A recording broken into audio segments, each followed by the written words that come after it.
Welcome to the Happenista HookUp with me, Jenny Garrett. The Happenista HookUps are a great opportunity for everyone who's involved in the Happenista project to get to know each other, to share skills, to share qualities, and also asks to find out what we would like from each other and ways to help each other.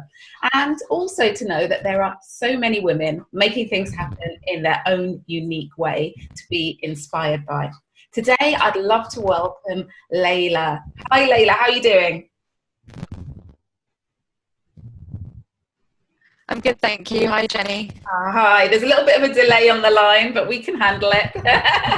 That's because you're all the way in a sunny, where are you? Is it Birmingham, Coventry, Manchester? Where are you? No, I'm in Leicester. I'm in Leicester. That must be Leicester. It's that international delay between Leicester and Hemel Hempstead that's making this happen. So tell us a little bit about you, what you do now, your journey to getting to where you are today. Yeah, that we'd love to know. So I'm the founder and director of Diverse Minds. And I've been doing that full-time since October, but I was running it as a fledgling side business for 2 years. And I'd like to flag up at this point, that's because of the coaching I had with you, Jenny, and the conversations we'd always have about what I was going to do, how I was going to get to where I want to be. And prior to that, I worked in higher education for 15 years, starting at the University of Leeds, and then I worked at the University of Oxford for 6 years, and then I was head of diversity and inclusion at Imperial College London. And I took a job, actually the reason I'm in Leicester, because you're a bit confused about where I am, and it didn't work out, and I thought, you know what, I'm not going to force myself to do this, I'm going to cut my losses and do what my heart's in. So that's how I've ended up being where I am today. So Diverse Minds is all about supporting workplaces with positive workplace culture through mental health and well-being, and also getting managers to understand their culture and what cultural capability means and looks like in the workplace. And I also do one-to-one coaching with individuals around well-being and career progression. Wow. Yeah. So busy woman. And thank you. I mean, it was a real pleasure to coach you. And I'm so delighted. It's really, what I love about coaching is to see someone go from where they are to where they want to be. So, you've had great roles within university settings, but now to take that leap to go out on your own and follow your own path is also amazing. So I'm glad that you're following your heart, you're following your passion and doing the work that you want to do. And it's always been around diversity and inclusion, hasn't it? And supporting people through that journey. So yeah, brilliant. I'm so excited, really pleased for you. So, I mean, what does diversity and inclusion mean to you? Because they're real buzzwords, aren't they, right now? People talking about diversity and inclusion. It seems that they're throwing those words out. I'm not sure that people really are understanding what they mean or understanding them in the fullest sense, apart from sometimes thinking about ticking a box. And I'd love to know, what does it actually mean to you when you're talking about it? Yeah, I think you're absolutely right. It does often become this big tick box exercise and people bandy it around. And also it can be, a lot of the time it focuses on a certain type of woman in a senior role who might have caring responsibilities for younger children. Now that isn't the universal female experience, as we know. And to me, diversity is about, I think it's about recognizing all the difference, so diversity of thought. And something that really struck me recently was this whole fight that happened at the Manchester Derby football. And what I thought was really interesting about that is people were talking about diversity, and then Arsene Wenger came out and said, I think we should borrow bits from Japanese culture and learn respect. So to me, that's about diversity, really, isn't it? And also equality. So we still know really interesting stuff on gender pay gap. We've still got a huge gender pay gap in this country. You then start to look at the race and gender pay gap between races and within races. So an example is African Caribbean women earn more than African Caribbean men. Why is that happening? What do we need to do about it? Thinking about disability, thinking about elder care responsibility. So for me, it's the whole gamut of things, and making life more, removing barriers and making life more accessible for everyone so that they can be their best in the workplace and also access things they need in society. Wonderful, wonderful. Yeah, thank you for summarizing that, because I think that idea of intersectionality, isn't it? It's not just about women. You know, there are gay women, there are black women, you know, there are disabled women, etc. You know, and thinking about you know, the different groups within the groups is really important, and what's going on there. But I love what you said. You know, borrowing for Japanese culture and just respecting people, no matter their background or you know, where they come from. And I think that's something definitely to hold in. I've done some work with Honda actually, and they have a philosophy that they live booklet, and you know, the things that they have in their booklet are really all about inclusion. But I suppose the challenge always is not just having it written down, is living it, isn't it? For all of us. Absolutely. Yeah. Now, something that I saw that you're doing, which is really interesting, is something about dyslexia awareness in the workplace. And I have never come across this before, you know, going into corporate organizations and increasing the awareness of dyslexia. And just sharing a small story. Someone I coached years ago, when I just started coaching, shared with me in a coaching session, because they're always confidential, that they were dyslexic. And I remember saying, well, why wouldn't you tell your organization? And they said, no, you know, I don't want to be treated as someone with a disability. I don't want to be treated as someone who's not good at things. I don't want them to have an excuse to hold me back in any way. But it was something that they had, that they were struggling with on their own, that, you know, I felt that they should talk to their organisation about, but they didn't feel comfortable to do so. So when I saw that you were doing this course, I thought, amazing, this awareness is really key. But I'd love to know more about it and how people can access it. Yeah, sure. So the Dyslexia Champions Programme is something I'm running with a colleague, Jeanette Beetham, who has her own organisation called Right Resources, and she is dyslexic herself. And we worked very closely together at Imperial College, and I can totally understand why that individual didn't want to tell the workplace, because they probably went on a journey where they were labelled in certain ways, where they felt certain ways, because this is a pattern that I've seen. And most people I've worked with in the workplace are in their 40s or 50s. They've thought they were stupid. They get a diagnosis. It's very emotional. Some managers are fantastic, and they will take the workplace needs assessment and say, right, that's it, we'll do everything for you. But most of the time, what you'll get is, oh, you should do this, you should do that. No, they can't have a mini whiteboard. They can't work like this. They can't do this. So there's lots of barriers put in people's place.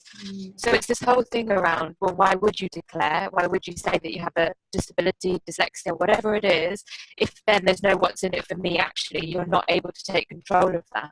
And often with dyslexia, people get a diagnosis at school or in the study place, so at university, college, but then actually in the workplace there are different adjustments that you need, because it's not an educational setting. So those adjustments need to be thought about, and actually the number of workplace practitioners in dyslexia, that's quite small, so to find someone is like gold dust. So again, that we'll sit down with the line manager, we'll sit down with the individual and say, right, this is what you need, this is how you need to communicate and work together. And that process can be really painful. It shouldn't be, but it absolutely tends to be. So run the Dyslexia Champions Programme, also do some work around educating managers on how to work with people positively who have dyslexia. Wow. What a brilliant initiative. I think it's so much needed, and I think it will stop a lot of anguish for people in the workplace, you know, worrying about being caught out or being found out or being criticised. You know, maybe you've got a couple of words the wrong way around and you're getting critiqued about it, when actually you're doing something really well, because just 2 words the wrong way around is nothing, you know. You're thinking about how much work they've had to do. So brilliant. Exactly. Yeah, and I think, you know, it fits with the inclusion thing, which is also about, you know, I'm not an expert on dyslexia at all, but I think there's something that says that often people with dyslexia are quite creative thinkers and think differently as well. So bringing some different thinking and valuing that in the workplace too. Yeah, and it's absolutely about recognising those strengths, because they're numerous, and creating an environment where people can bring those strengths into the workplace. Amazing. I love the work you do. It's brilliant. It's really, really excellent. So I've got a strange question for you. I like to throw in these weird questions. If you could become invisible for a week, what would you do? I'd love to know. What wouldn't I do, I think, is more the question. Yeah, I'd love to. I'd love to go and sit into senior meetings in higher education, the sector I've just come from, and see what people actually talk about and how they are following their own policies and procedures around diversity and inclusion, actually, and observe the interaction and the folklorics between senior leaders who tend to be white men of a certain age. So yeah, I'd sort of shake things up and maybe switch papers around and be a bit naughty. Sounds excellent. Sounds brilliant. Sounds brilliant. Yeah, it's true, isn't it? Some doors are closed, really, and we're not privy to those conversations and what actually happens. And actually, we might even be more empathetic because we might think, oh, they're struggling, you know, to get their points across, and they are trying to do it. Or we might think they're not talking about the right things, and you know, there's more that can be done. And I think, yeah, knowing, you know, having a peephole into those spaces would be really interesting. Yeah, it doesn't sound like you'd be too naughty. I think I'm a bit more naughty if I could be invisible for a week. I'll keep it to myself just in case I ever get that opportunity.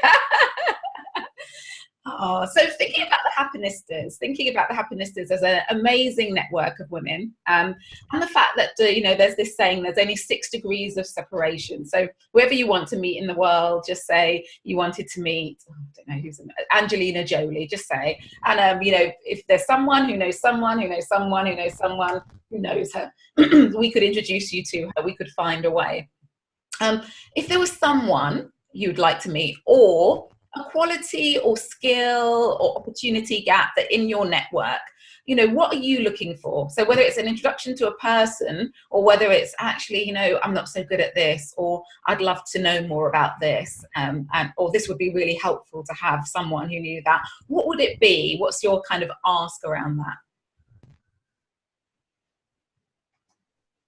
So I think the amazing thing with Happenistas is all the free information.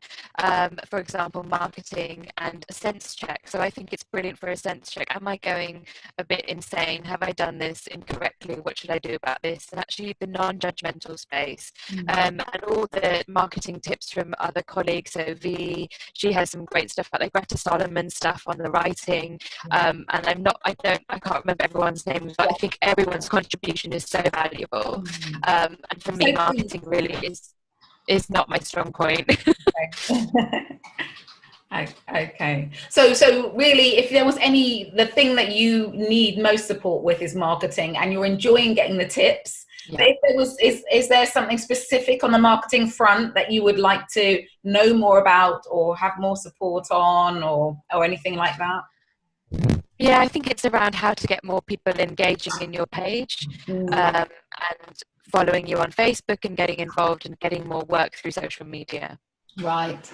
Fantastic. So if there's someone out there who's kind of a social media expert, and it's not just about putting things on social media, it's about social media engagement, which leads to, you know, real business, you know, that sort of thing. If there's someone out there who's watching this video who's an expert in that, and maybe who'd love to know more about diversity and inclusion, or would love to be a diversity champion, or a dyslexia champion, maybe there could be an exchange of skills, or and I know you offer career coaching as well. So looking for someone, a social media engagement expert.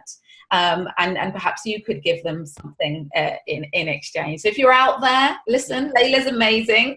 I've worked with her, and I've known her a while now.